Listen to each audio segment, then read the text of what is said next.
Bienvenue à l'école normale supérieure. Comme vous avez vu, vous n'êtes pas dans le bâtiment historique, mais dans un nouveau bâtiment, une annexe dont l'école a beaucoup d'exemplaires. Nous avons la chance aujourd'hui d'accueillir TJ Demos, qui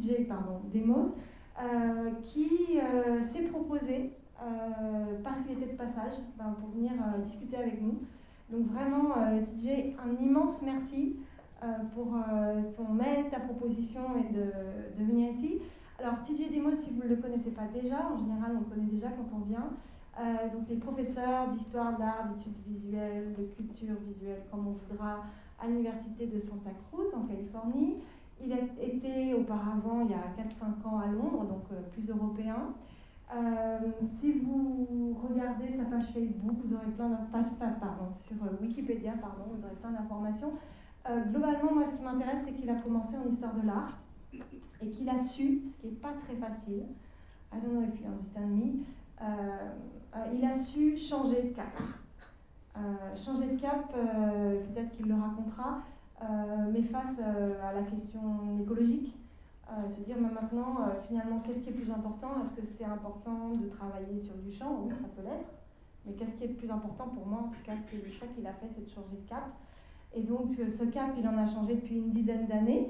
Et aujourd'hui, il va nous présenter donc, les résultats de ses travaux sur ce qu'il appelle l'écologie créative. La question de comment sauver le monde. Est-ce qu'on peut en dire avec les artistes aujourd'hui? TJ, it's your turn. Thank you for coming. And so I give you the micro. Thank you.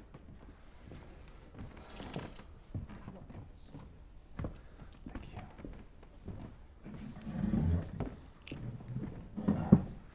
All right. Thanks, Beatrice. It's a pleasure to be here and to share some of this work with you. That's part of a current book project that I'm working on, addressing end-of-world narratives and catastrophism and apocalypse that's widespread in popular culture and in film and contemporary art and theory these days. And I'm interested in asking, where, when does the world end, or worlds and many ends, and what comes after, and how can we cultivate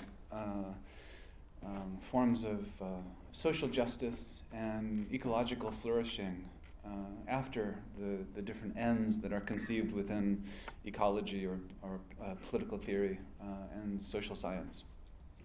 So this talk is it's quite experimental, where I'm trying to lay out some new territory and think critically and politically about current technological approaches to climate change. And I'd like to begin by showing a video that I'm going to talk about at length throughout the talk and refer to it. And I don't think it's been screened in France. This is Arthur Jafa's video, Love is the Message is Death. It's been shown at the Serpentine in London and lots of places in the States, but I don't think in France, unless I'm mistaken. So I'll screen that. It's a viewing copy. It's not a perfect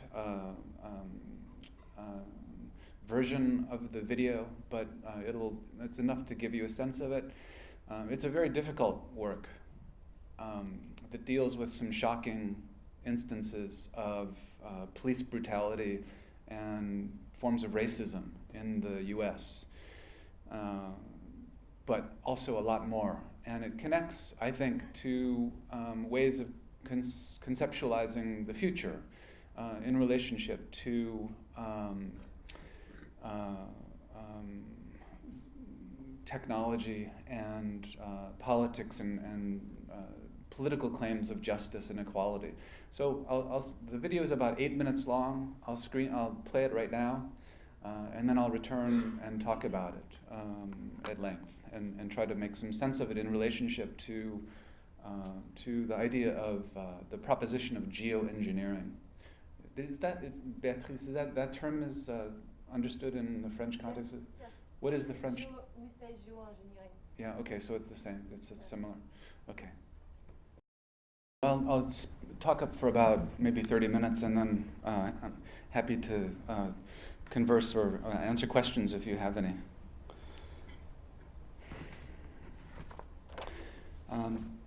The Anthropocene is proving to be an era of world war, or rather worlds at war. Not that this is anything new.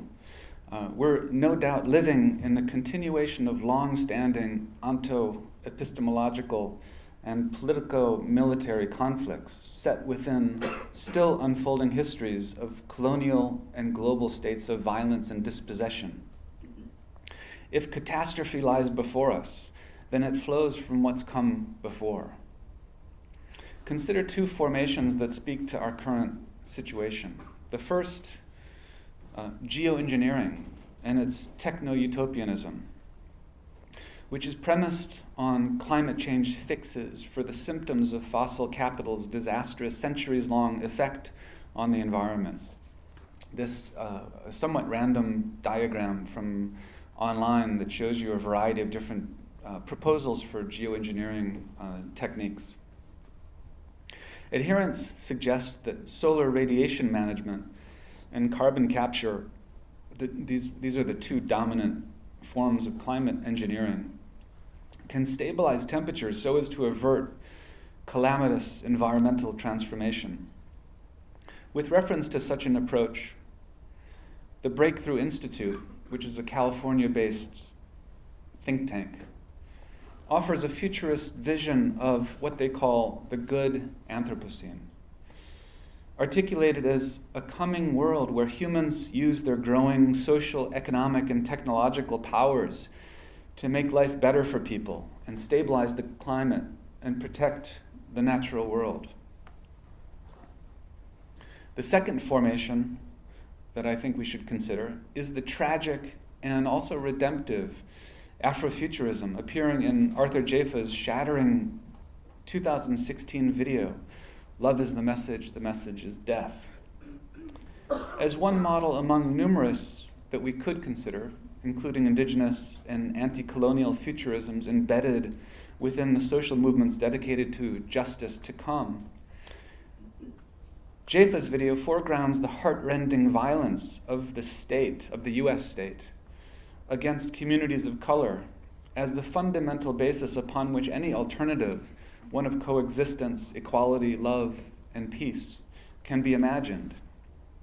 Following the impulses behind the 2016 Movement for Black Lives platform, itself built on long-standing African-American approaches to environmental justice that insist on correlating existential vulnerabilities with racial and economic inequalities, it's crucial to bring these politico-ecological strands together in intersectional analysis.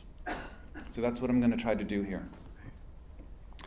These two modelings of the future offer an expedient comparison and also a startling contrast between the current techno-scientific rationality of climate change response and the socio-environmental injustice or justice, concerns around racial capitalism. As such, the unlikely connection invites a much-needed discussion of futures that could potentially be locked in for hundreds and even thousands of years.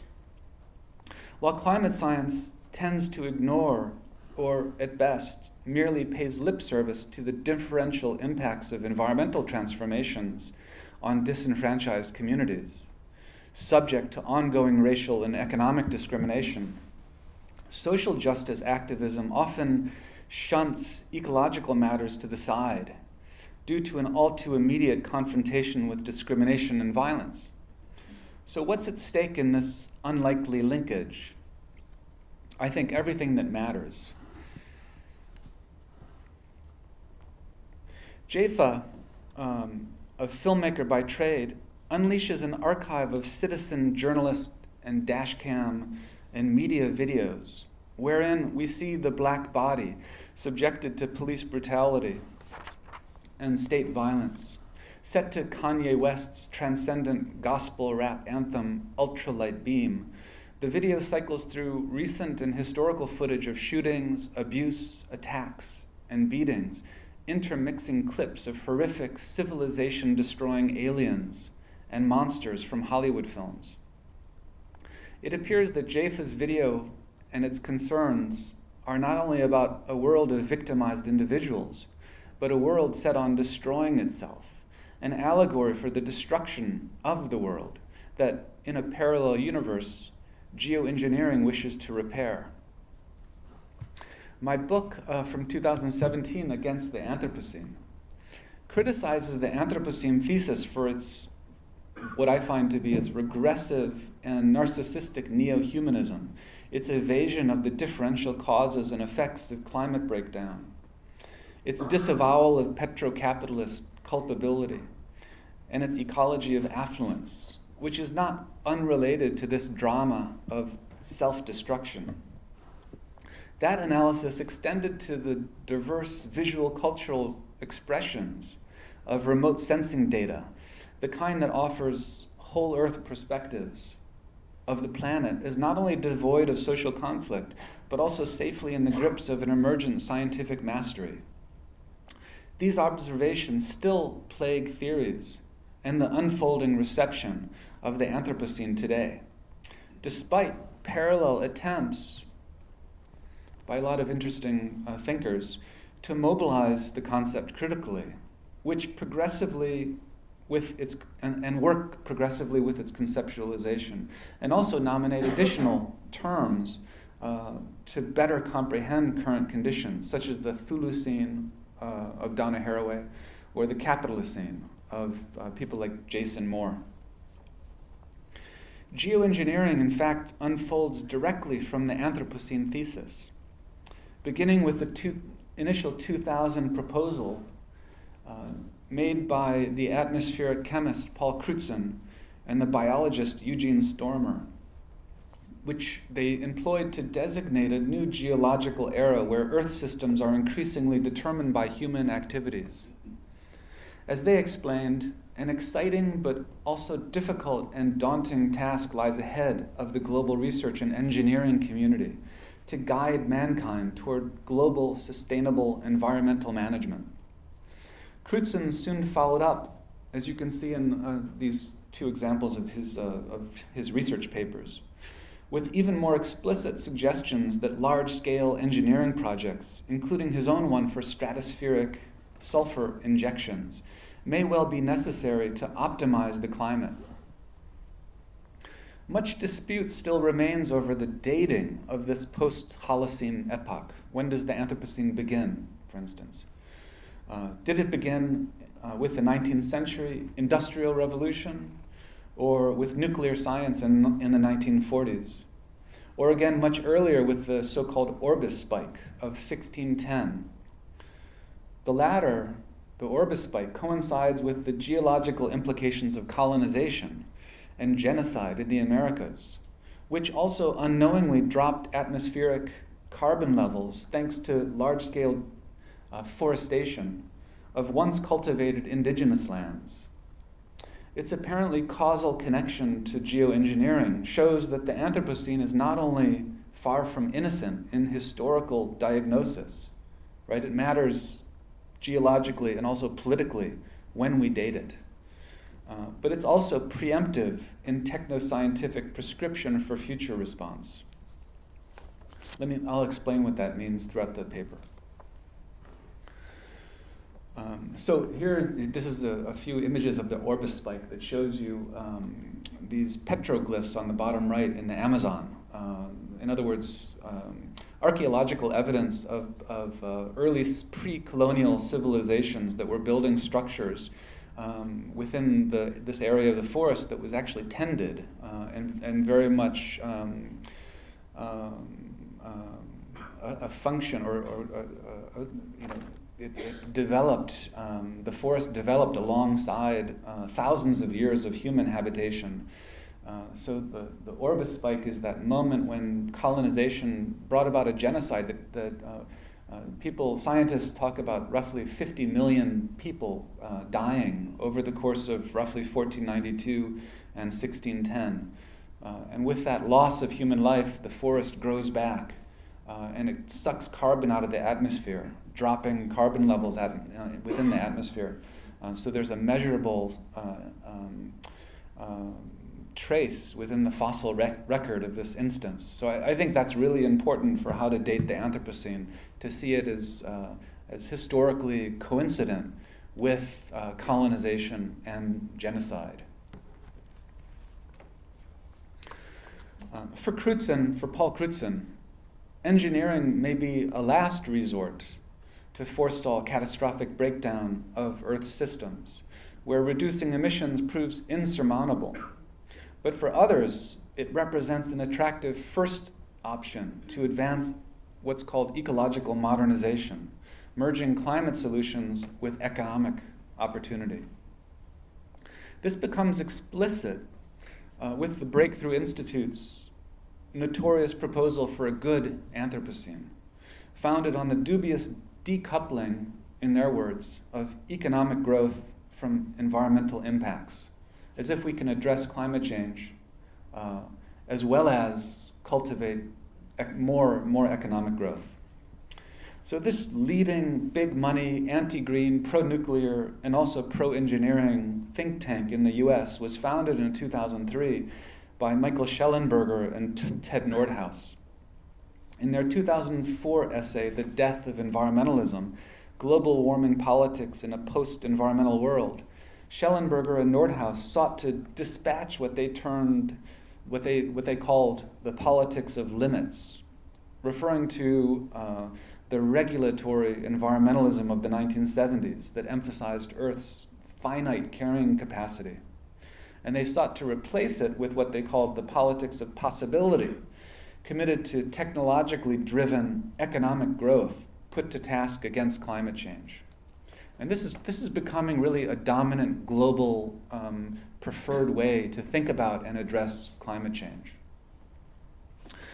So they count Carl Page, who's the brother of Google founder Larry Page, among its funders, indicating the growing convergence of big tech with green economics.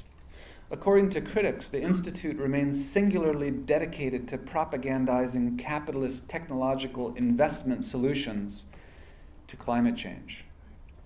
The clearest articulation of that position is their eco-modernist manifesto, written by about 18 authors, including Schellenberger and Nordhaus, which advances their techno-solutions-based goal.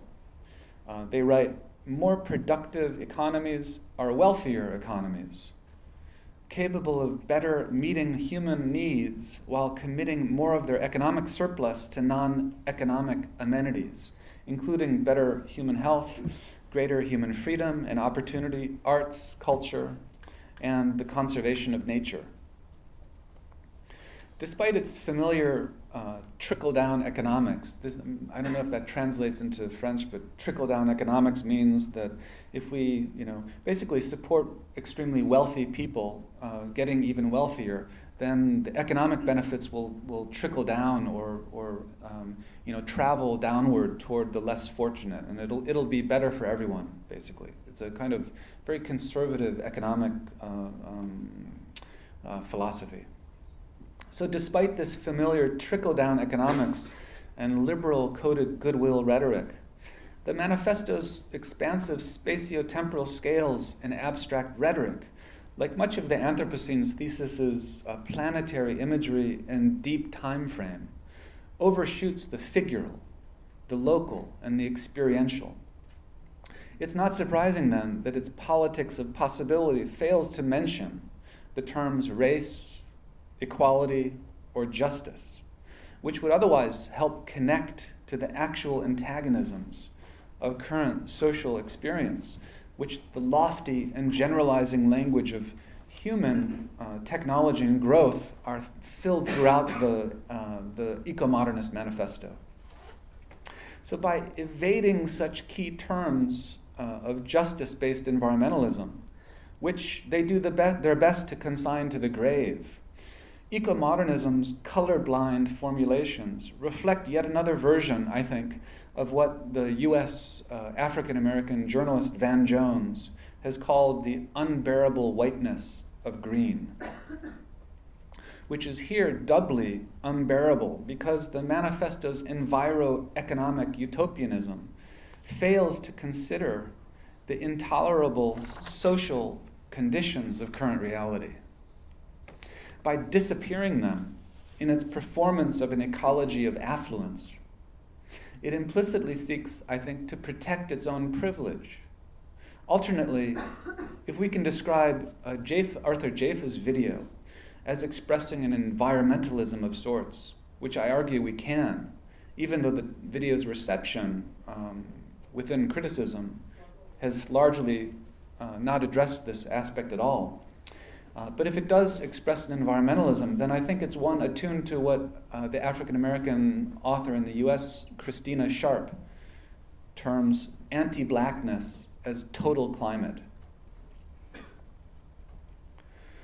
Compared to the eco-modernist manifesto's many conceptual loopholes, Love is the Message is laser-focused on figurations distorted within actual everyday environments of racial capitalism, where climate policies impact real people. Indeed, Jafa's stream of rhythmic edits moves relentlessly through shots of police hitting and pummeling and punching, shooting, brutalizing black bodies. Visualizing the controlling of distinct climates of life and death, premised on anti-blackness, Jafa includes the 2015 murder of Walter Scott in South Carolina, and the abusive 2014 arrest of Kametra Barbour in her car with her 4 children in Dallas, Texas, and the cruel ground tackling of 15-year-old bikini-clad Dajaria Beaton by a white police officer at a pool party in McKinney, Texas in 2015. These were all very highly visible media events in the States that caused a lot of controversy and political uprising, particularly because in most of the cases the police were found, they weren't indicted, so there were no charges brought against them, even though the videos show clear instances of police brutality and even police forms of violence and murder. So refusing clear distinctions between environmental management as a mode of carbon capture and temperature modulation on the one hand, and biopolitics as the governance of life and lives on the other. These scenes portray social engineering that unites the management of biophysical conditions and systems of environmental control, which together impacts and exacerbates race and gender and class inequalities. In other words, modalities of climate control. I think we can refer to this in a way as modes of climate control. Elsewhere, Jafa contextualizes these climates of anti-blackness with additional footage drawn from the historical archive, shown mid-century scenes of police in the US again, fire hosing black protesters, striking civil rights activists with nightsticks, as well as shots of whites brutalizing lunch counter protesters in North Carolina, and imagery from D.W. Griffith's notorious 1915 film, The Birth of a Nation, with its scandalous portrayals of Ku Klux Klan members and white actors in blackface.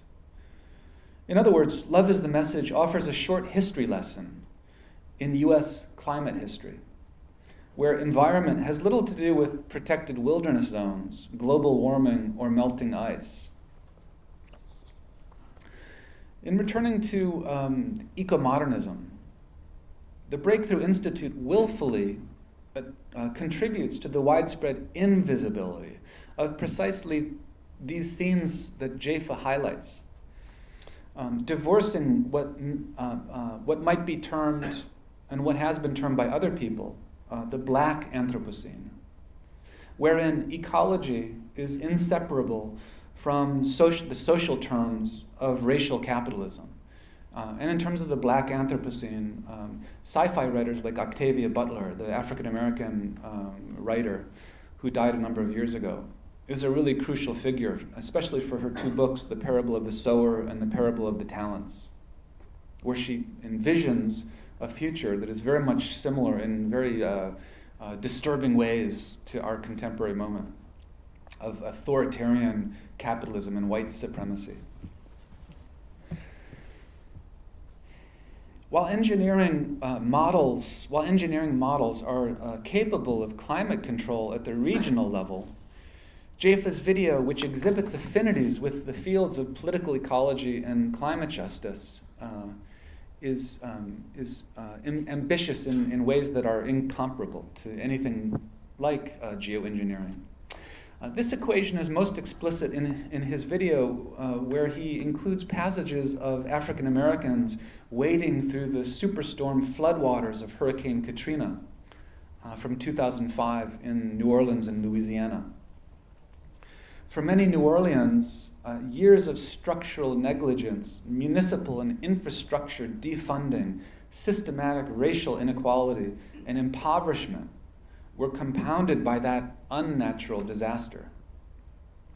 Taking that context writ large, geoengineering appears to be a technological construct mobilized in part precisely so as not to address social injustice and to restrict our understanding of environment to the biogeophysical realm. Right? So insofar as geoengineering separates nature from culture, it's contributing to the enactment of violence, of social violence. Showing how police brutality enacts the everyday and sometimes spectacular meanings of U.S. environmental management, Love is the Message, in contrast, brings climate control down to the racialized and classed figural scale. We witness in his video how white supremacy and disaster capitalism and authoritarian neoliberalism operate at granule levels. If these forces have come to represent Trumpism, then that's because the latter is itself a signature instance of the pathologies of Anthropocene rationality. So this, I think, is really important. Often Trump is associated with climate denialism. But in fact, there's a lot of people who are writing critically about how Trumpism is itself a sign of the Anthropocene. In a way, he's an exemplar of Anthropos, of the destructive and controlling Anthropocene figure. Even while Love is the Message doesn't specifically reference geoengineering, it nonetheless offers a discernible cry of protest against the latter's ambition to sustain our present culture with no alteration to its governing socio-political and economic arrangements, with mitigation technology only intervening at the level of regional weather control and atmospheric waste management. Yet it does propose connections between these diverse facets of reality. By virtue of its montage, Jaffa's video joins passages of Black Death and police violence to close-up shots of angry sun flares, as seen in this still, for instance, from NASA's International Space Station's near live feed, thereby establishing a linkage that resonates with environmental justice positions that view global warming as a threat multiplier that exacerbates or worsens, it makes worse social conflict and inequality. According to well-documented research, disenfranchised and impoverished communities of color experience higher levels of exposure to climate-related disasters and their aftermath, including flooding and water shortages, major health risks, and other forms of environmental vulnerability and debility. These factors worsen social conflicts that, in the absence of social service provisions, invite intensified security and especially military responses. And we're seeing this increasingly in the States and in many other places, right? With growing levels of global economic inequality, it necessitates growing levels of intense militarization of the police. In this vein, it's feasible, I think, to understand Love is the Message's footage that it includes of the aliens dripping secondary jaws from Ridley Scott's 1979 classic and those of the city-destroying monster from Cloverfield, Matt Reeves' 2008 faux found footage horror film, as further elements of JAFA's hieroglyphic scaffolding of meaning construction, which figures as a rebus of excessive signification, serving to elevate the tragic but quotidian documents of police violence and racial oppression to the realm of cosmopolitical significance. In other words, the arena where worlds are annihilated and remade. In other words, any given police attack can't be seen as a standalone local event, but rather, by virtue of JAFA's stream of collected footage, each forms a part of a systematic and widespread pattern of violence. And more, that violence becomes a matter of civilizational threat, akin to the horror of an alien assault on planet Earth. The monstrous tells a story of global warming driving racial injustice, a narrative of post-natural dystopia resulting from runaway climate change. The monstrous proposes so many film fables that might be read variously as representing the greedy and senseless destruction of the world conducted by the rapacious power of carceral capital, bolstered by police climate control, the colonization of debt, and the chains of spectacle, or the radical and threatening otherness of racial difference, become a predatory behemoth, alternately a justice-seeking revenge fantasy visited upon white power by what lies beyond recognition, or the materialization of contemporary fears of a genetically and geoengineered Frankensteinian science in creating post-natural dystopias and runaway climate change. Or, indeed, some element of all of these mixed together without articulate or stable meaning.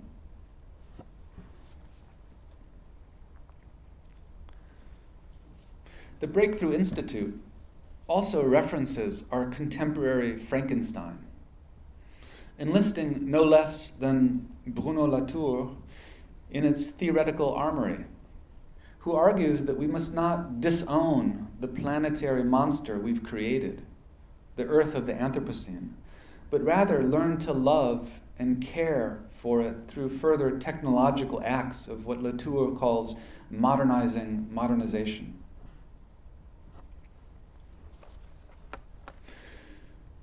While Naomi Klein overlooks Latour's more subtle call for what he calls a compositionist modernity as a process of becoming ever more attached to and intimate with a panoply of non-human natures, she rightly, I think, criticizes the presumptuousness of his proposal, especially where it aids in the Institute's pro-engineering agenda. She writes, "The Earth is not our prisoner, our patient, our machine, or indeed our monster. It's our entire world, and the solution to global warming is not to fix the world, it's to fix ourselves."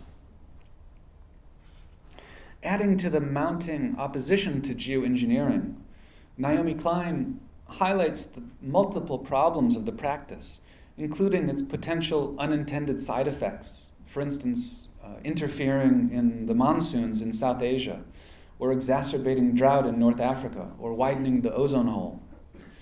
And she points out its lack of any regulatory protocol for climate interventions with transnational implications, or its lock-in effect that makes it next to impossible to abandon the technology once it's been implemented, and its anti-democratic basis in an era of globalism led by a handful of powerful developed nations and corporations. And crucially, its directing of precious resources away from the causes of climate disruption in favor of addressing only the symptoms. That's just a very quick summary of the opposition to geoengineering. Indeed, in recent years, popular resistance movements have formed around climate justice, asserting the fundamental principle of system change throughout Europe and the Americas, where justice means dedication to equality, fairness, and the inclusion of the most vulnerable and frontline communities in the deliberation of climate solutions. And one example is from Notre-Dame-des-Landes, the ZAD, which is really, I think, an inspiring aspect of creating a post-capitalist autonomous zone. Or on the bottom left, Ende Gelände in the German context, and an attempt to shut down dirty coal mines. These are really important models for ways that we might think of practicing climate justice today. So with these kind of movements, including many indigenous examples of blockades, including the Unistoten camp, which is currently being attacked by the Canadian militarized police in British Columbia. These are all really crucial formations. So these seek to expand justice itself as a technology, and democracy as a principle of engineering.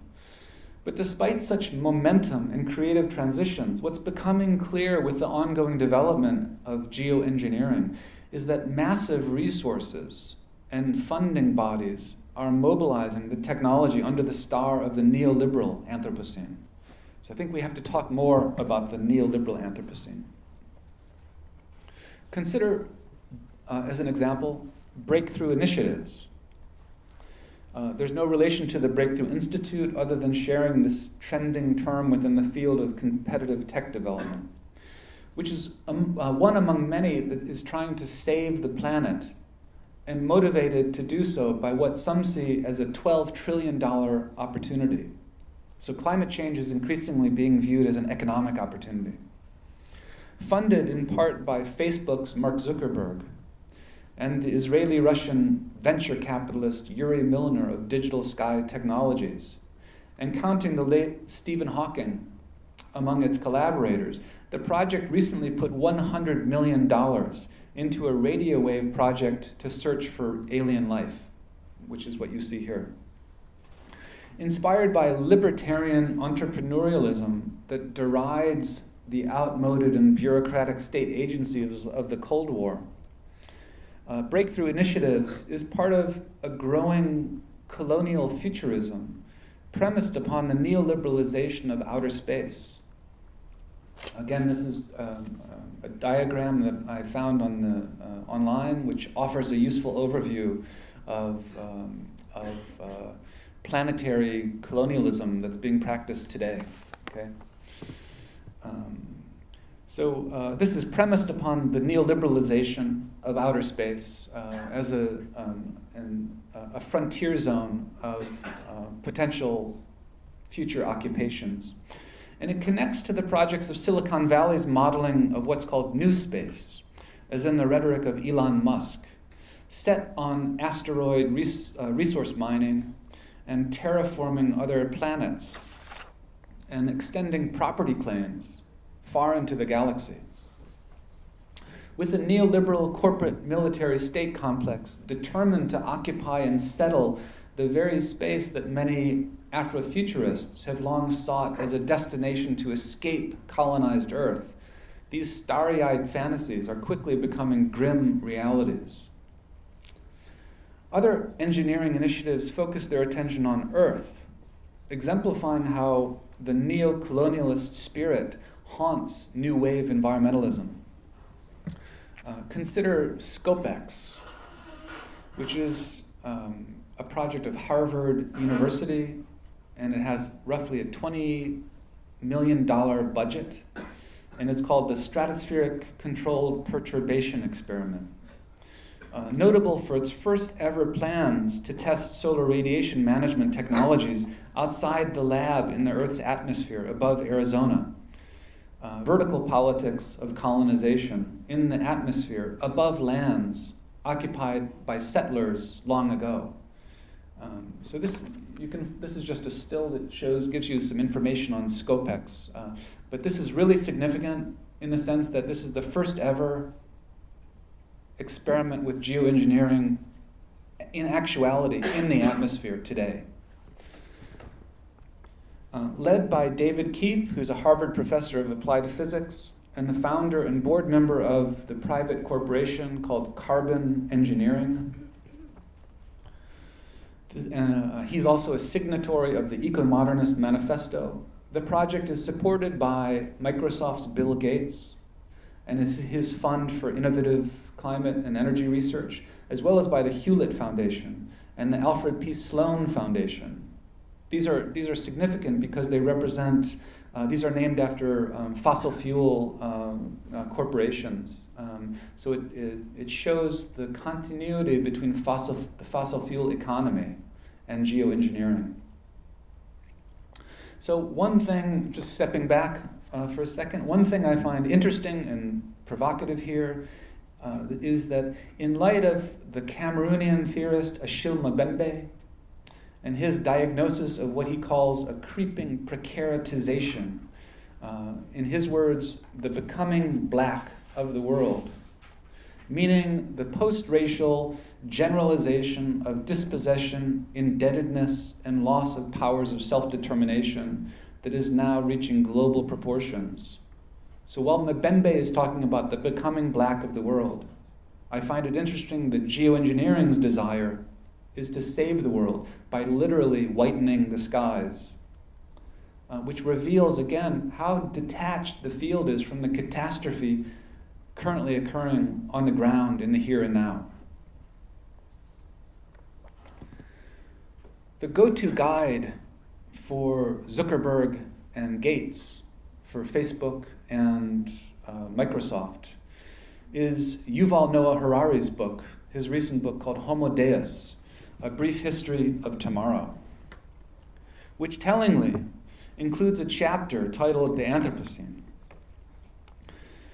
Driven by an endless quest for bliss, immortality, and divinity, Anthropos, we learn in this narrative, figures as the ultimate self-creator for whom no challenge, whether it be climate change or agricultural failure or artificial intelligence or planetary hunger or even death and extinction, no challenge will be beyond technological overcoming, especially when matched to Silicon Valley capital. At the same time, the cost, Harari points out, will be greater inequality and technocracy. So his vision of the future is an expanding, useless class of humans, a new religion of algorithmic dataism, and the reduction of humanity to so many biochemical subsystems monitored by global networks. More prosaically, the good, or rather neoliberal Anthropocene emerges in this and the Breakthrough Institute's narrations as the ideological mechanism of choice for suspending contradictions, then, between economic growth and climate solutions. In fact, if we do even more research into geoengineering and the Anthropocene, it's really telling that even climate-denying Texas Republicans can get on board with geoengineering as a not-to-be-missed pro-tech economic opportunity, requiring no need to debate the sources of environmental transformation or hold petrocapitalism responsible. In the process, causality is sacrificed on the altar of techno-solutionism.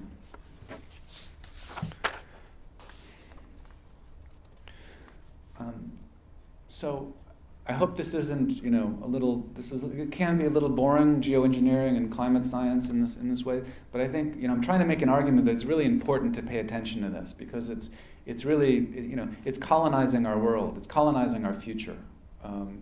And if we don't speak up now, this is going to be locked in a way that can't be changed, or will be very difficult to alter. So I think this is a proposal for how we might think of decolonizing our future. So while the Trump administration has defied the scientific consensus on climate change and supported fossil fuel deregulations, the February 2018 budget, supported by many in Congress, in the U.S. Congress, included the first ever tax breaks for new technologies of atmospheric carbon capture, a key geoengineering technology. And while it's true that this form may be one of the lesser evils of geoengineering, it still does redirect precious funding away from mitigation and mitigating the causes of climate disruption toward addressing just the symptoms. Meanwhile, the Hoover Institution, the Heartland Institute, and the American Enterprise Institute, these are all key, well-funded U.S. conservative think tanks, support this move, the latter hailing geoengineering as nothing less than a revolutionary approach to climate change. So this is again an example of those who are on the right, multinational corporate technological firms adopting and appropriating the language of revolution even. Even more alarming here is the current conceptualization by David Keith and others of what they call counter-geoengineering. This means the counteracting of the militarized weaponization of climate manipulation technologies as deployed by imagined rogue states and non-state actors. This additional danger dramatizes engineering's ungovernable status and potential for destructive instrumentalization in the era of Homo Deus. Even more than biologically regressive, neo-humanist and universalist, depoliticizing and neo-colonialist, Anthropocene geoengineering is proving most threatening where techno-utopianism merges with military unilateralism in proposing near-future global weather wars, going far beyond anything imagined in the Cold War.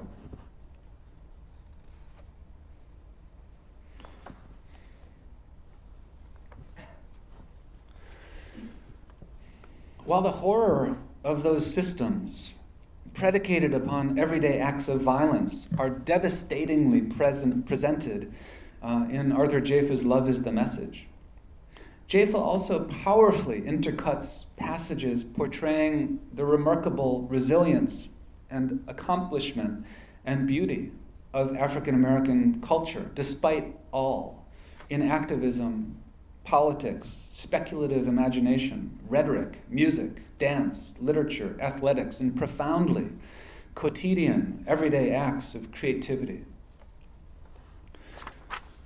The negative and the positive, love and death, repeatedly and relentlessly oscillate and converge in explosive combination in his audiovisual construction, proposing something like a singular vine, a vine compilation of cutting philosophical import, or an Instagram feed of alternating soul-destroying and restorative affects. Jafa turns it, he calls it the abject sublime, an extraordinary mix of beauty and horror, issuing from an archive of Black visual culture that seems infinite in its range of experiences.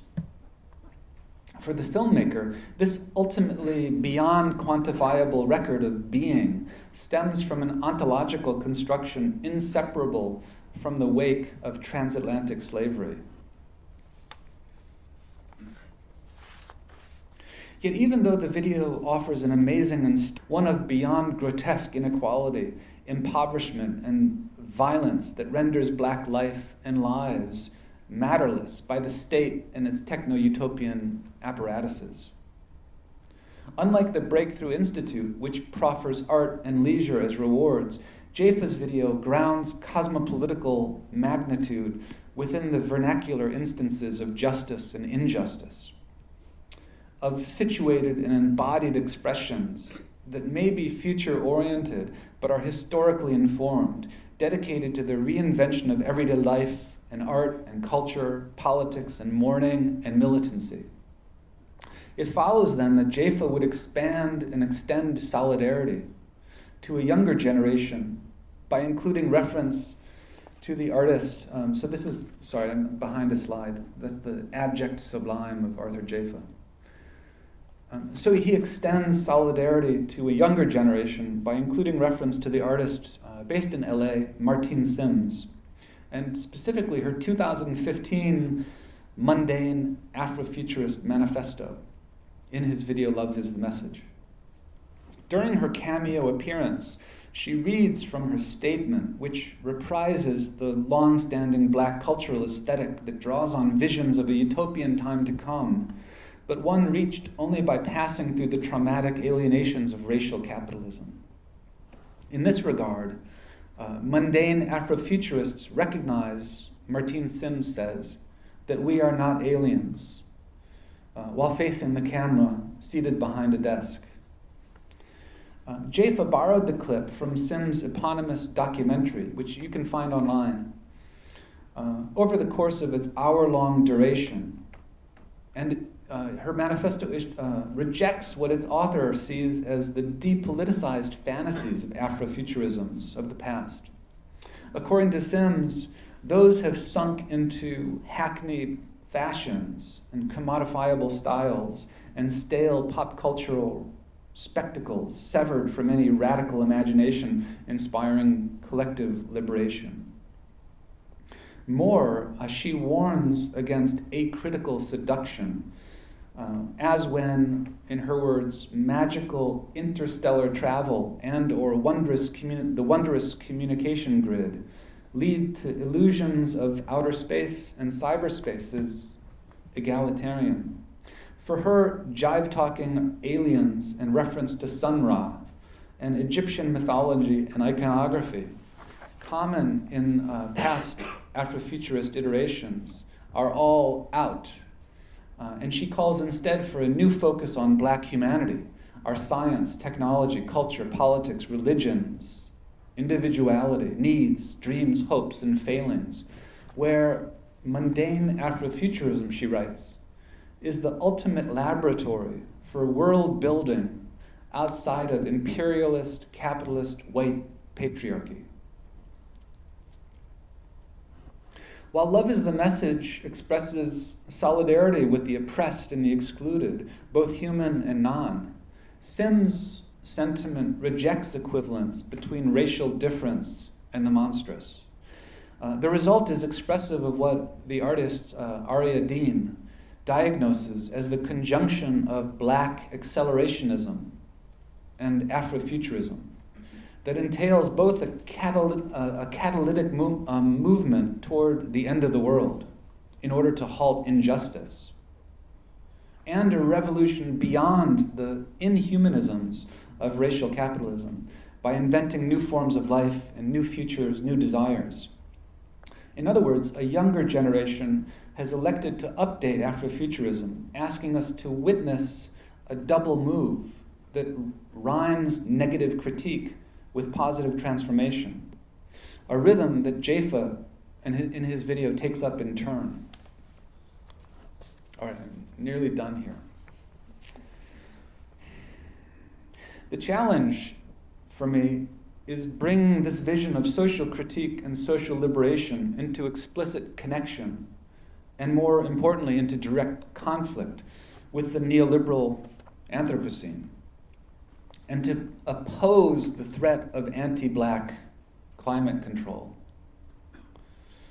Especially as those eco-modernist agendas are intent on shaping the world to come in ways that will not only set us on a track of unstoppable climate transformation, but also interminably extend racial injustice.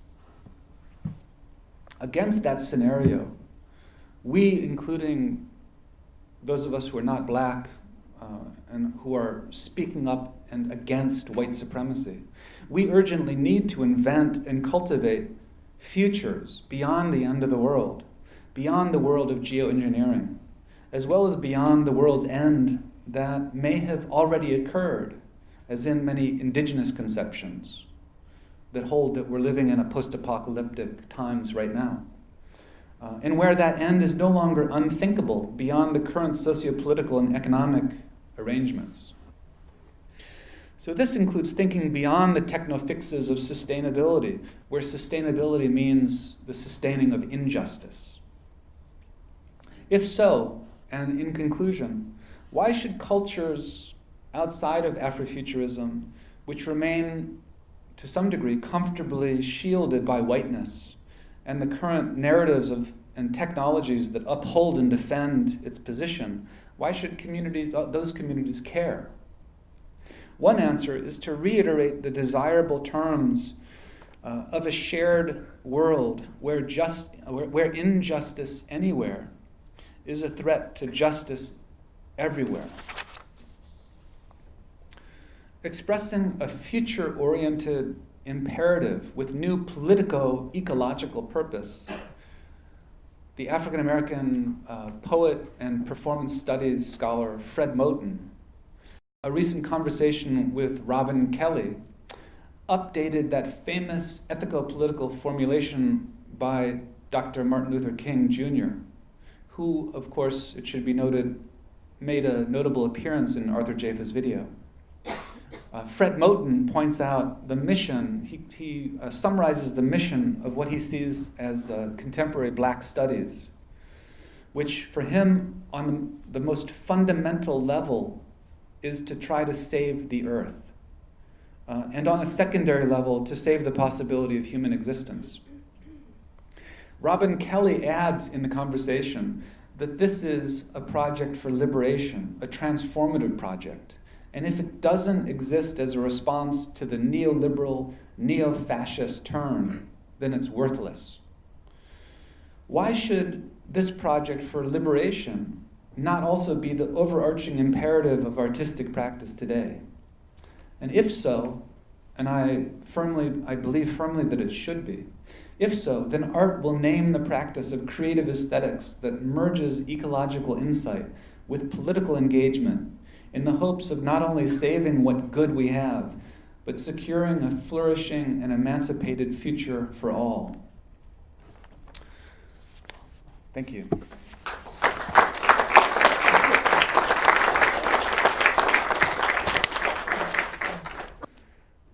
So I'm happy to take questions if there are any.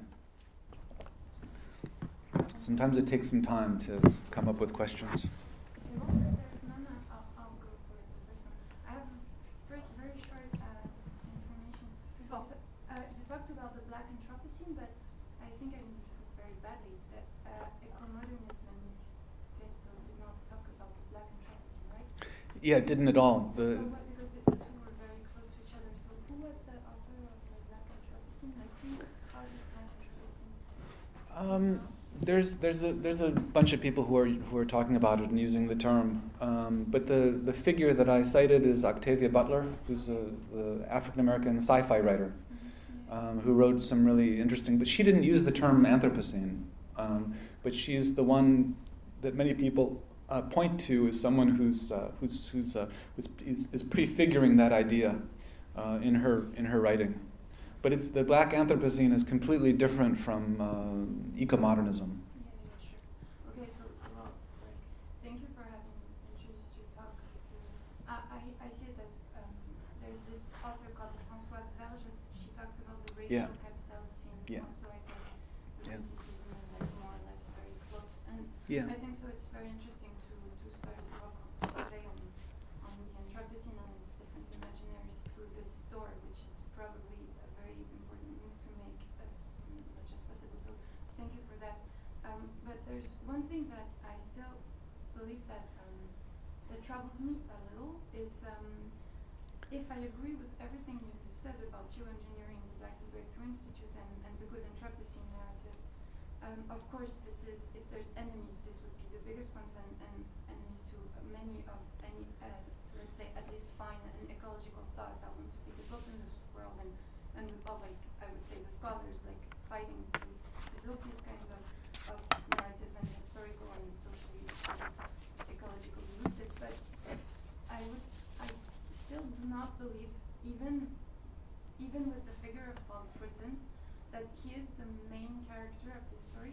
And so because of this, I have troubles with the fact that Anthropocene and geoengineering are so linked together. I would not reduce the Anthropocene debate to only a question of fighting against geoengineering. For me, this is one narrative that is, of course, very important. But I disagree with the word you used when you quoted the multiplication of the terms. Yeah. Followed by the word despite. I don't think this despite. I think this despite is very important because I see the Anthropocene as a way to actually pluralize, develop, expand a word that has, of course, a lot of political, historical, anthropological problematics. But these very problematics are what makes the word more and more popular because the critique of the Anthropocene itself is what helps a word to get into, I would say, history, to get into anthropology, to get into like the world of art. And of course it's a bad word, but we only have bad words to describe this situation. And in a way, I believe that closing the door of this sudden explosion of critique and reception of an understanding of the complexities of this debate is too reducing to like just put it into a geoengineering perspective. There are a lot of Anthropocene working group scientists that totally let's say exclude themselves from any geoengineering, and Sure. Anthropocene itself is long-time geological hypothesis that has a lot of things obviously still Sure. maybe to give. Yeah. Yeah, thank you for that.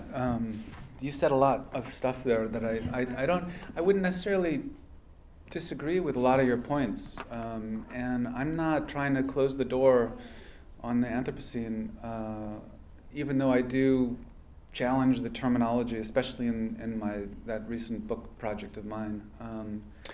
And I completely agree also that people are really doing great work complicating the term and mobilizing it critically and working with it. And some of my colleagues at UC Santa Cruz are doing that, like Donna Haraway and Anat Singh, really important work, and I like it a lot. These are, I really support their work, so I'm not criticizing what they're doing at all. I'm simply pointing out, and it's not just a matter of going back to Crutzen, although he did initially make the link between the Anthropocene and geoengineering. I'm simply pointing out that huge economic resources are going into and shaping what the Anthropocene effectively is.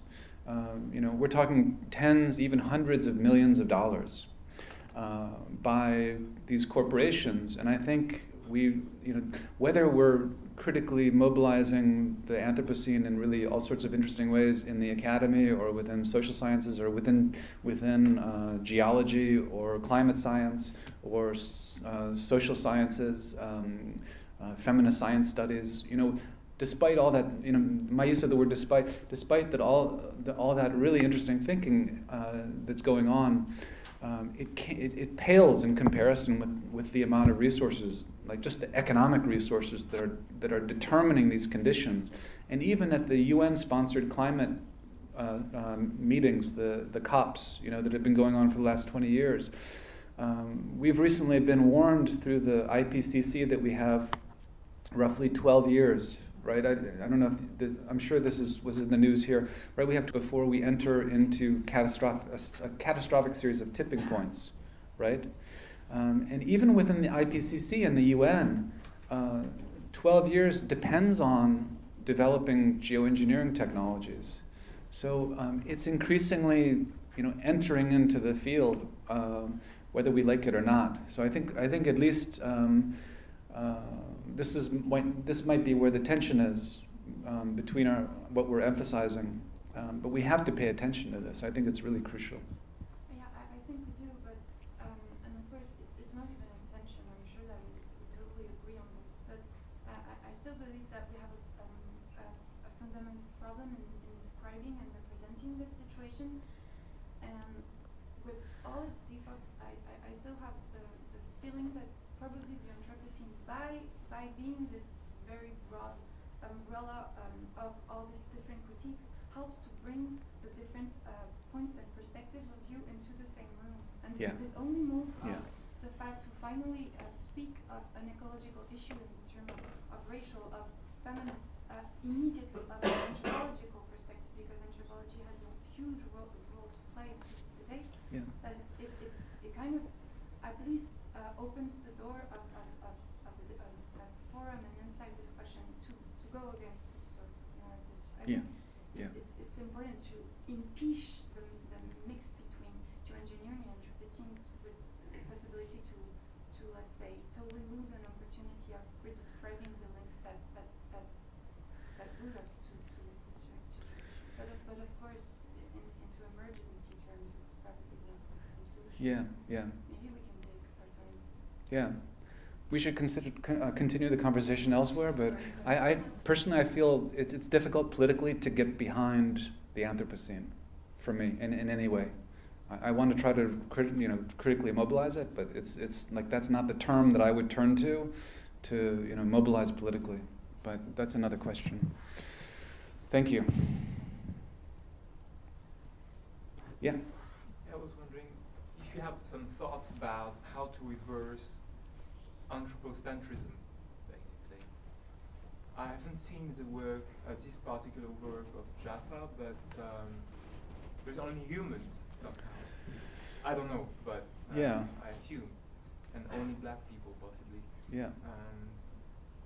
In your critique, decolonizing nature, for example, how do you perceive the debates going on anthropocentrism and how to reverse it, or how to implement ways to think about it differently? Yeah, I think in that sense, you're right. I'm trying to bring social justice-based anti-racism politics together with political ecology, and what the social justice brings to ecology is it refuses to allow ecology to be just race neutral, say. It insists on a justice-based framework. But you could also ask, how does what does the other direction lead to? And I think it's exactly that. I think it bringing ecology to social justice brings out a potential critique of anthropocentrism within the history of, say, civil rights anti-racist struggles. And I think this is really interesting, and it's other people are bringing this up and thinking about it. In fact, Jaffa, there's some interesting formations within his work where he's including non-human elements, like particularly in terms of the monstrous figures, which I think in general we can't just dismiss as something that's negative. It could also be something that's like non-human or inhuman or post-human, and that could be an interesting site of futurist development or formation outside of the colonial and racist humanisms that have existed in the past. So, but the figure that comes to mind for me, more relevant in terms of your question, is the recent work of John Akamfra. And he's part of Black Audio Film Collective, the historical Black British filmmaking group in Britain in the 80s and 90s.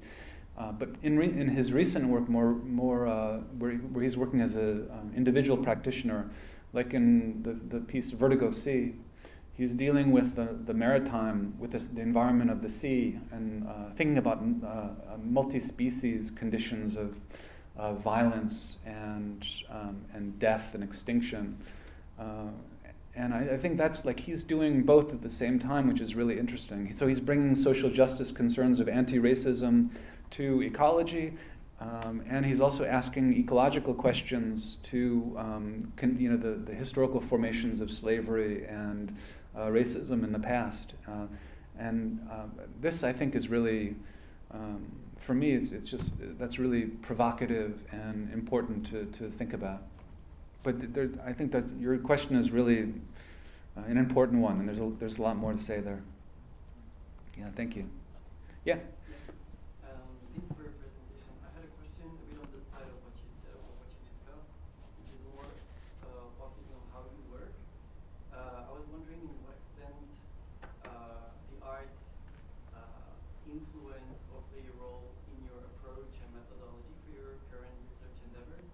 You started with playing the video from Arthur Jaffa and then making references going to your presentation. And also you're coming from the art history field. And now I've shifted to other research endeavors, futurism, forms of futurism, geoengineering, and ecology. And I was wondering how does the art feed your research endeavor, which is, Well, you're right. I've come out of art history. That was my training, and it's something that I've I don't know, thought a lot about critically, and find it in some ways difficult to continue simply being a participant within a larger art system that is increasingly a site of enclosure and commodification and colonization in a way.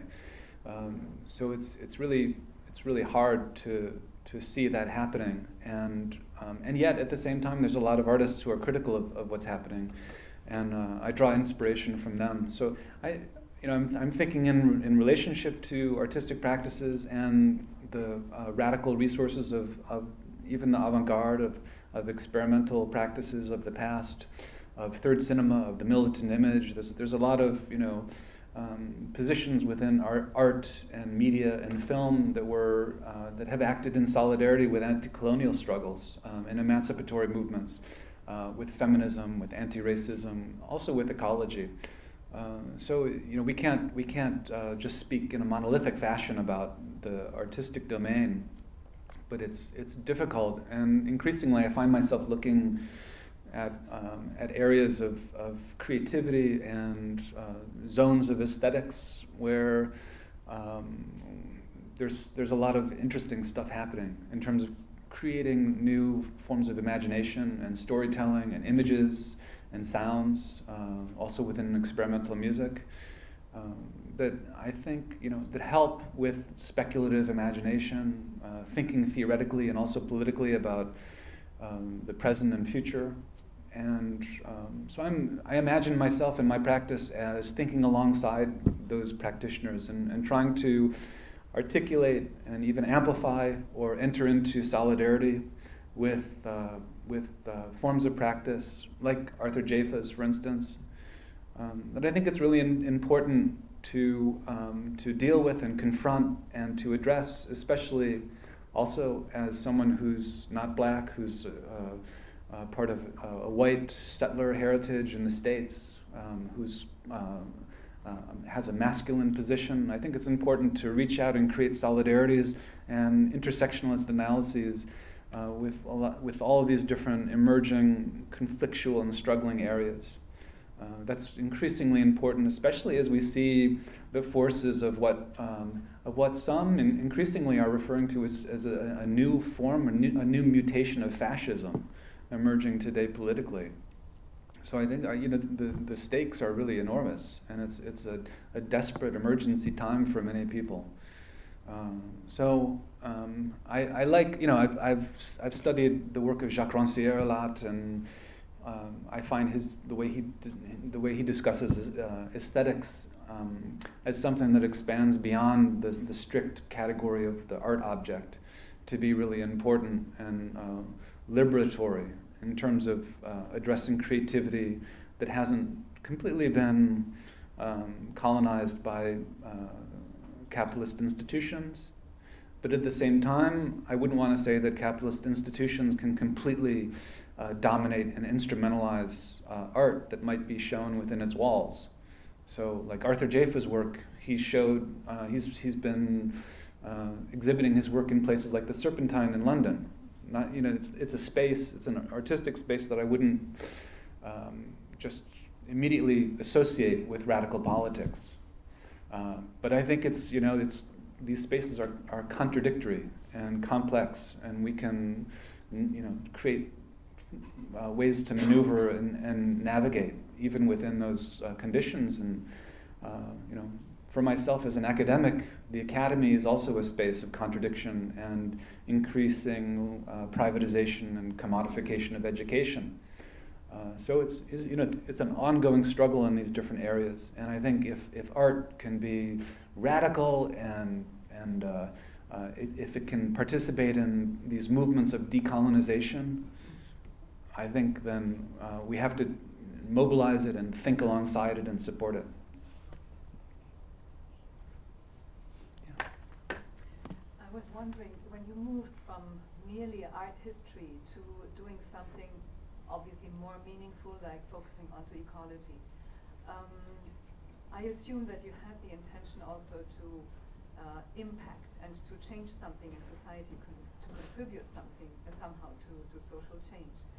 Do you have the impression today, or do you feel that you have a certain influence apart from the intellectual bubble in which you and we might all be moving right now?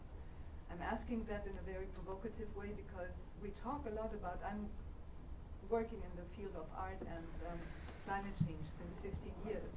And in the last 5 to 8 years, it has been growing, this topic of art and ecology.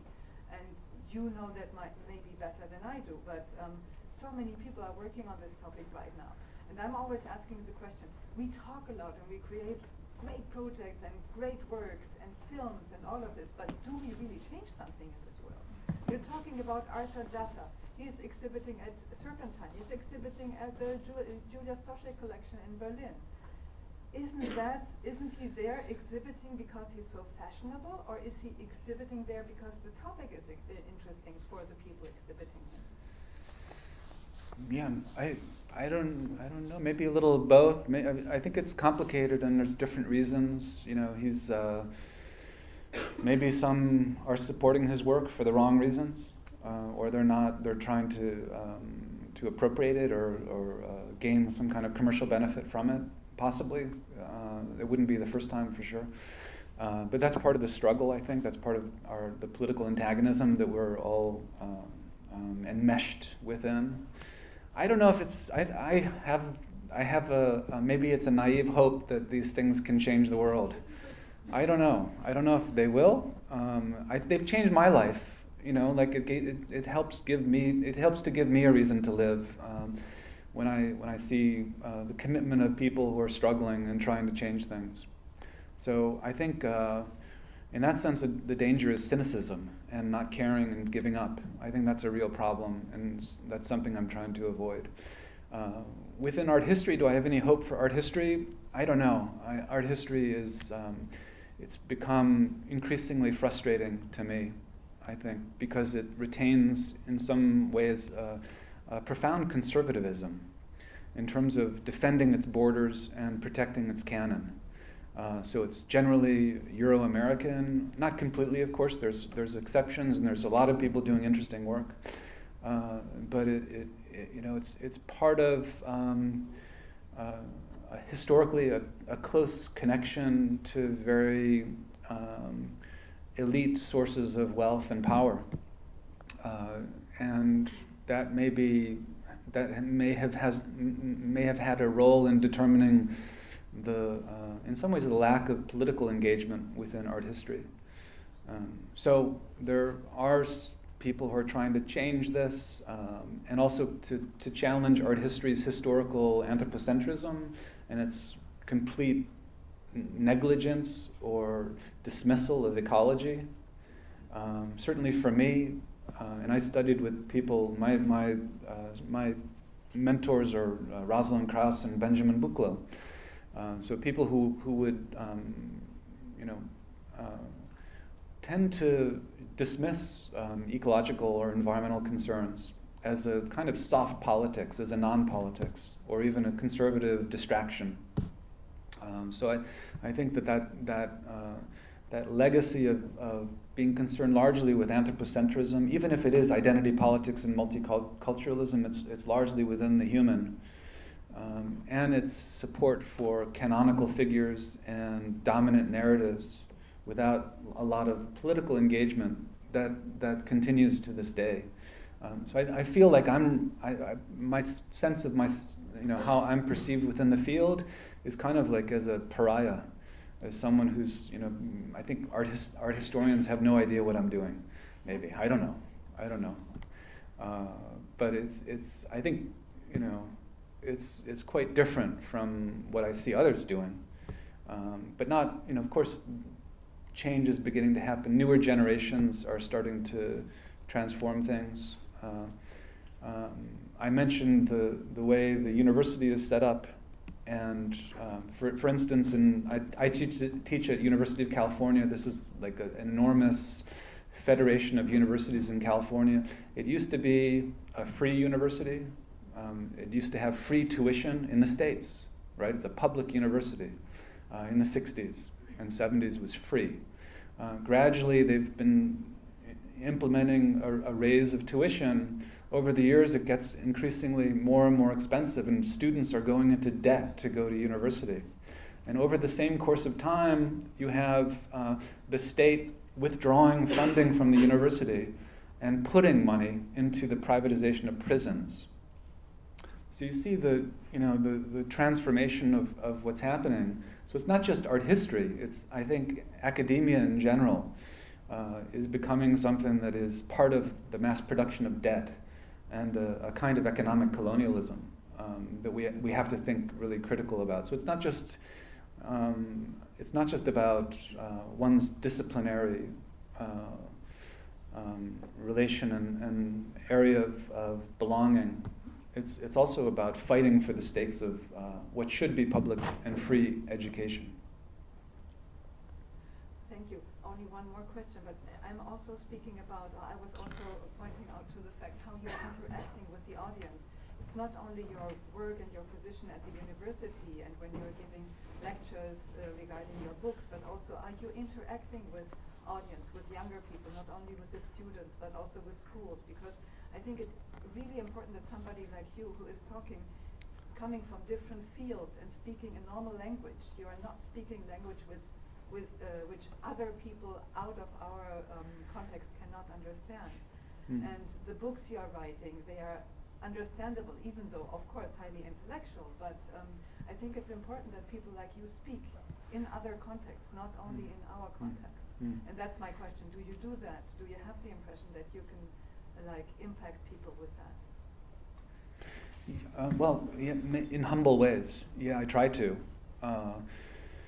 I have an activist practice, so I do things within the context of environmental and social justice-based activism in Santa Cruz and in California, and in that sense, I participate in larger alliances and solidarities. That means working with community members and a range of different kinds of people. So I try to, in humble, modest ways, translate the things that I'm thinking about critically within the university context into different areas of discourse and dialogue and practice. I think that's really important. So I try. Yeah. Yeah. Just maybe about the connection you make between social violence and neoliberal anthropocene is of course very inspiring, and even more so as to insofar as it relates to the history of anthropocene as linked to a history of colonization. But listening to you, I couldn't help but think of what we've been witnessing here in France for a couple of months now, which is the Yellow Vest movement, which was described first as a sort of popular and populist opposition to, or resistance to the taxes on gas, and appeared much more complex when I remembered some guy in the street saying that he wasn't just that the government was talking about the end of the world, but he was just struggling to reach the end of the month. And I think it's very much linked to what you were saying about these narratives of catastrophe and social movements and social inequalities. So I was wondering what were your other case studies, and if you happen to be interested in that narrative of the Yellow Vest movement. For sure, yeah, I've been following it, and it's I've been reading a range of stuff about it, so I can't speak to it like I fully understand it, but I'm really interested in what it means, what it signifies, where the Gilets jaunes, right, where it is situated politically, or in more than one place, from what I understand. And I'm also interested in the rejection of taxes as a kind of flat tax that impacts people, working classes and communities of color more so than it does the wealthy, in the interests of doing something about climate change through fossil fuel taxes. So for me, it was. I think for many people, it's a clear social movement rejection of a neoliberal approach to climate solutions based on this idea that we're all in it together, that doesn't see economic differences between people, and that seems really crucial. So yes, I'm following that closely and continue to do so. I think the other point that you made is really significant, and it's something that I'm also grappling with and trying to. I think you can tell I'm insisting on bringing these different areas together, and it's not just me. It's like there's other people who are doing this too, including the movement for Black Lives is doing this as well, and they're articulating a position in relationship to climate justice and ecology that I think is really interesting and important. But still, in many areas of thinking and talking and activity, environmental concerns are still considered to be, the concerns of the privileged, generally of white people, white middle class, bourgeois concerns, whereas police violence and racism is something that's immediate, and it's seen as more urgent and a source of social justice struggle. And I see both sides and understand how that works, but that's part of the provocation of what I'm doing here in bringing together these different discourses around geoengineering and Afrofuturism. I think there's a place where we can talk about both at the same time, and that will be, it not only makes intellectual sense, and it's not only theoretically interesting, but it's also politically enabling. To say that social justice and environmental concerns they meet, and there's really urgent connections to be made there, and that can motivate more people to participate in these struggles that need to be intersectionalist in all these different ways, reaching out into different directions. So they're connected and they're integral and related to one another. But within academic studies, all too often, people aren't really paying attention to this or doing anything about it. And coming back to art history, if there is like an environmental art history, often it perpetuates exactly those divisions. So it tends to be, not completely, but it tends to be often white, middle class. Eco art is generally something that deals with nature and wilderness and the non-human realm, but doesn't insist on social justice concerns. So I think that's a missed encounter in much work that we have to try to struggle against. Yeah. Sort of jumping off of the point you just made about how many social justice issues sort of filter into mass media and art made for wide audiences. I'm wondering whereas ecological concerns often don't, I'm wondering whether there are any artists you see who are working for mass audiences through mass media who are changing that to some degree or bringing ecological concerns together with social justice concerns? Yeah, there are some for sure, and there's some great examples of projects. I'll just mention a few that come to mind just off the tip of my tongue. One is the Yes Men, the American activist artistic collective.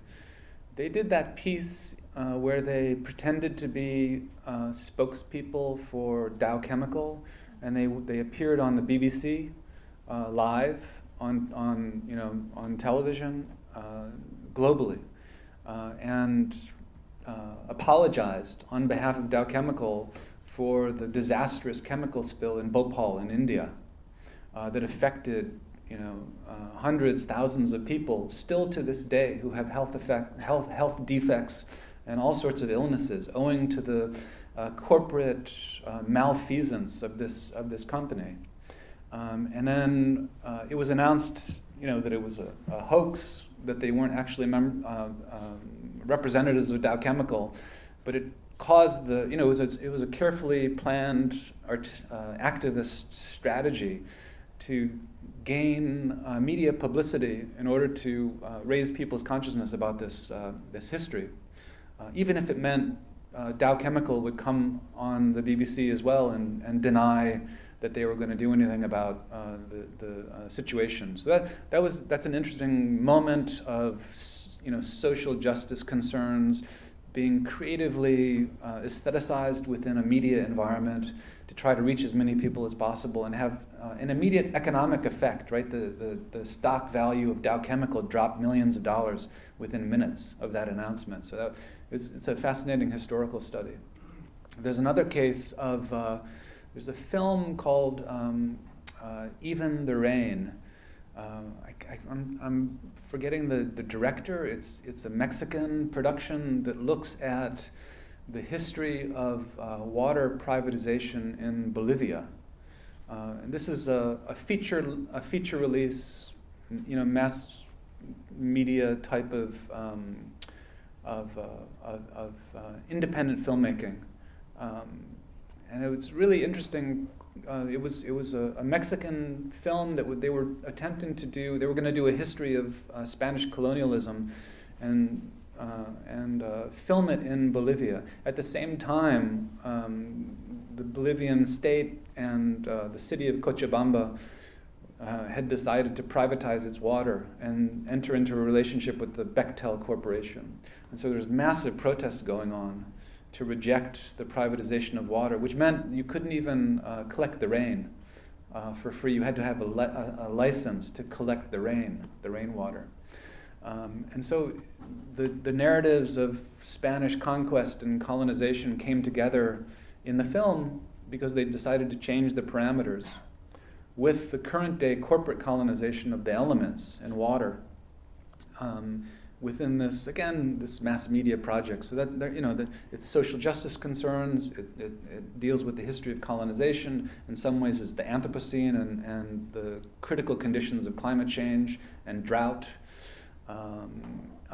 within the media in a way to try to again transform consciousness. So there's other examples of people trying to do this, but it is, I think, increasingly challenging and difficult in a environment that is where the media itself is increasingly a function of merged elite corporate interests.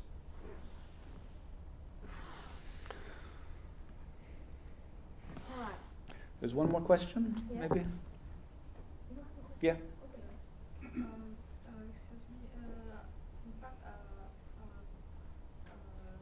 before I came to France, I didn't realize the conflict between maybe black and white in real, because there's so little foreigners in China.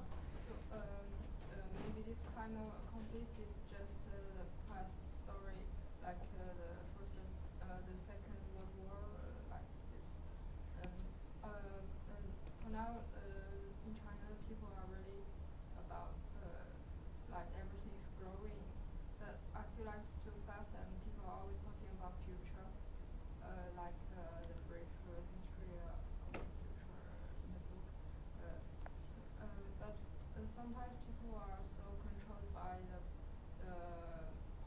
media, and it's in the city and in the town, people are really in different culture circles. So in this status, what you see, what's happening in China, and what you think is about is our responsibility to change. As you said, we have only 5 years to stop this. Yeah, that's a difficult question because I haven't really really researched and focused on the Chinese context. But what I'm arguing for, if it's not clear already, right? We have to have global decarbonization as quickly as possible. But at the same time, we have to have the practice of social justice. So those have to go hand in hand, really, right? That's the solution. Not techno fixes, not geoengineering, and not carbon taxes, and not more market-based mechanisms, but regulated, top-down and also bottom-up practiced decarbonization, degrowth, smart growth, and decolonization and social justice concerns. This all has to happen together. So China, like everywhere else, insofar as it's a massive country with enormous economic resources and developing technologies and urbanization and growth and development, has to also figure out a way to practice these imperatives. And I think this is, this is a matter of life and death for species, for human beings, for all people. So I think the stakes are huge, and China has a responsibility to do that. Unfortunately, I see a lot of negative developments within the Chinese context in terms of contributing to new forms of economic dominance in different areas, from sub-Saharan Africa to South Asia, to different areas of involving land grabs, the development of infrastructure, resource mining. I was in Pakistan last spring in Lahore, and there's a really enormous infrastructure project where the Chinese are building a high-speed railway from the Pakistani coast to China, to Chinese mainland. And this is part of the development of the roads and bridges project of connectivity. But the problem is it's based on, and it'll facilitate the growth of fossil fuel industry, production and consumption. So it's a problem. In addition, the political structure within China also seems to be highly repressive and dangerously anti-democratic, in terms of the fact that you have the Chinese premier declaring himself president for life now, right? It's a little bit of a problem to do that these days. So I think the directions that China is heading seems to be increasingly repressive and censorial and anti-democratic. Nevertheless, it has to be a leading contributor to progress in relationship to climate justice, because it's an immensely populous country, and it has such important heritage and potential to change the global train of events in the near future. So that would be my quick answer on. I'm not an expert at all, but that's my perception. Yeah, thank you. To conclude, maybe we have many students here. What would you like them to remember from tonight?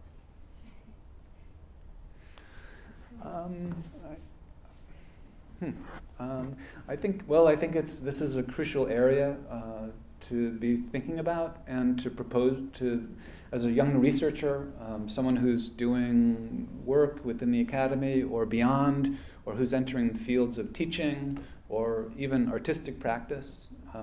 I think this is really crucial to deal with. I ended with this quote by Fred Moten, who says that the task for Black studies is to save the world, right? And I think that that seems like too simple, but that is massively ambitious and provocative, and for me, it kind of gets to the heart of what I feel, at least, is a current ethical and political imperative, that this is what we have to work toward. And we have to do it in a way that supports social justice, equality, inclusivity, and wide-scale participation. So I think we all face that imperative from wherever we're situated, in the academy, within classrooms, within artistic practice, within whatever field you're in. So I think this is the central lesson. So, what does it mean? What does it mean to you? How can we all contribute and make a difference? This is something that I can't provide answers to, but we all have to be thinking about. So I think that would be my final word. Merci. Thank you.